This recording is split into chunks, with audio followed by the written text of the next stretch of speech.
সবাইকে স্বাগত জানাই তোমাদের এই ইউটিউব চ্যানেল সোহেল এক্সক্লুসিভে। আজকের আলোচ্য বিষয় উচ্চ মাধ্যমিক শিক্ষা সংসদের নতুন সিলেবাস অনুযায়ী ক্লাস 11-এর ফার্স্ট সেমিস্টার অর্থাৎ প্রথম সেমিস্টারের ইতিহাস বিষয়টির পূর্ণাঙ্গ সিলেবাস এবং নম্বর বিভাজন। কি হতে চলেছে সিলেবাস, কিভাবে তোমাদের নাম্বার থাকবে, কোন ফরম্যাটে এক্সাম হবে ইত্যাদি বিষয়গুলি নিয়ে আজকের এই ভিডিওতে অবশ্যই আলোচনা করা হবে। যদি চ্যানেলে নতুন হয়ে থাকো অবশ্যই চ্যানেলটি সাবস্ক্রাইব করে পাশে থাকা বেল আইকনটি বাজিয়ে দিও। এই চ্যানেলেই তোমাদের নতুন সেমিস্টার ভিত্তিক সমস্ত ক্লাস ও আপডেট পেয়ে যাবে প্রত্যেকটা বিষয় থেকে।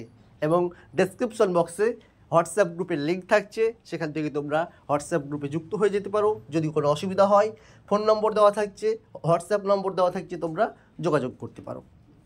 দেখো, ইতিহাসের যে প্রথম সেমিস্টার ফার্স্ট সেমিস্টার রয়েছে তোমাদের এখানে দেখতে পাচ্ছ আশা করছি। ফার্স্ট সেমিস্টার, এই ফার্স্ট সেমিস্টার তোমাদের 40 নম্বরের পরীক্ষা হবে।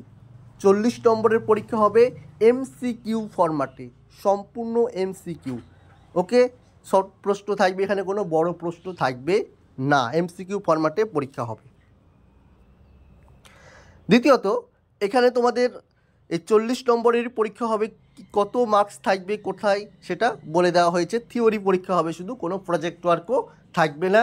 আর একটা কথা, তোমরা যদি প্রথম সেমিস্টার পাস করো তবেই কিন্তু সেকেন্ড সেমিস্টারে উঠতে পারবে, নতবা নয়। ঠিক আছে, আগের নিয়ম চেঞ্জ করা হয়েছে। দেখো, থিওরি পেপার কী রয়েছে তোমাদের। প্রথম ইউনিট, ফার্স্ট ইউনিট যেটা রয়েছে, ঠিক আছে, ফার্স্ট ইউনিট, সেখান থেকে তোমাদেরকে পড়তে হবে যে বিষয়গুলি। লার্নিং হিস্ট্রি থেকে তোমাদের ইতিহাসের ধারণা সম্পর্কে, তোমাদের আন্ডারস্ট্যান্ডিং হিস্ট্রি সম্পর্কে পড়তে হবে। তো এই আন্ডারস্ট্যান্ডিং হিস্ট্রি এখান থেকে প্রি হিস্ট্রি, প্রোটো হিস্ট্রি থেকে শুরু করে বিভিন্ন বিষয়গুলি তোমাদেরকে পড়তে হবে। সেই সঙ্গে সঙ্গে তোমাদেরকে পড়তে হবে ইন্দো পার্সিয়ান, ঠিক আছে, মধ্যযুগে ইন্দো পার্সিয়ান যে কালচার ছিল সেই সম্পর্কে তোমাদেরকে পড়তে হবে, ডেটা অ্যানালাইসিস করতে হবে। সেই সঙ্গে তোমাদেরকে কনসেপ্ট রাখতে হবে টাইম অফ হিস্ট্রি সম্পর্কে, ঠিক আছে, ইত্যাদি বিষয়গুলি তোমাদেরকে পড়তে হবে। তারপরে সেকেন্ড ইউনিট রয়েছে সাম্রাজ্যবাদ সম্পর্কে, সাম্রাজ্য বিভিন্ন ইম্পেরিয়াল সম্পর্কে, সেখানে তোমাদেরকে এখানে বলেই দিয়েছে। হ্যাঁ, 1300 BC থেকে তোমাদের 1100 পর্যন্ত তোমাদেরকে পড়তে হবে, যার মধ্যে গুরুত্বপূর্ণ অবশ্যই রোমান এম্পায়ার। ওকে, রোমান এম্পায়ার পড়তে হবে তোমাদেরকে, রোমান এম্পায়ারের ধারণা তোমাদেরকে রাখতে হবে।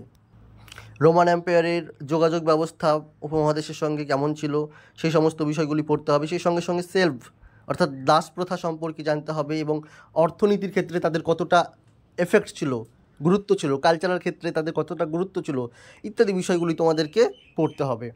তৃতীয় যে ইউনিটটা রয়েছে দেখতে পাচ্ছ তোমরা হয়তো, বা তৃতীয় ইউনিট, সেই তৃতীয় ইউনিট থেকে তোমাদেরকে পড়তে হবে লাস্ট তৃতীয় ইউনিট, কনসেপ্ট অফ গভর্নমেন্টস, ঠিক আছে, কনসেপ্ট, শাসনের ধারণা, ঠিক আছে, সেখানে তোমাদেরকে পড়তে হবে জনপদ থেকে মহাজনপদ কীভাবে হলো সেটা পড়তে হবে। সেই সঙ্গে সাম্রাজ্য বলতে তোমরা কি বুঝো, সাম্রাজ্য কি ডেফিনেশন পড়তে হবে, ঠিক আছে, কম্পারেটিভ আলোচনা হিস্ট্রি, অন্যান্য সাম্রাজ্যের সঙ্গে তুলনা করতে হবে।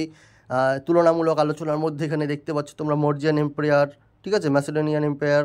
সেই সঙ্গে তোমাদেরকে পড়তে হবে, তোমাদেরকে চোল প্রশাসন সম্পর্কে পড়তে হবে, রোমান এম্পায়ার এবং গুপ্ত সাম্রাজ্য, রোমান সাম্রাজ্য গুপ্ত সাম্রাজ্যের মধ্যে তুলনামূলক আলোচনা। সেই সঙ্গে মুঘল সাম্রাজ্য এবং অটোমান সাম্রাজ্যের মধ্যে তুলনামূলক আলোচনা। এই 3টে ইউনিট তোমাদের ফার্স্ট যে সেমিস্টার, সে ফার্স্ট সেমিস্টারে এই 3টে ইউনিট রয়েছে, যার মধ্যে প্রথম যে ইউনিটটা রয়েছে সেখান থেকে তোমাদের 10 নম্বর, দ্বিতীয় ইউনিট থেকে 15 নম্বর এবং তৃতীয় ইউনিট থেকে 15 নম্বর, টোটাল 40 নম্বরের এমসিকিউ টাইপের প্রশ্ন হবে। আশা করছি বোঝাতে পেরেছি। যদি কোনো প্রশ্ন থাকে অবশ্যই আমাকে হোয়াটসঅ্যাপ করবে, নাম্বারটা ডেসক্রিপশন বক্সে দেওয়া থাকছে। অবশ্যই তোমরা হোয়াটসঅ্যাপ গ্রুপে যুক্ত থাকবে।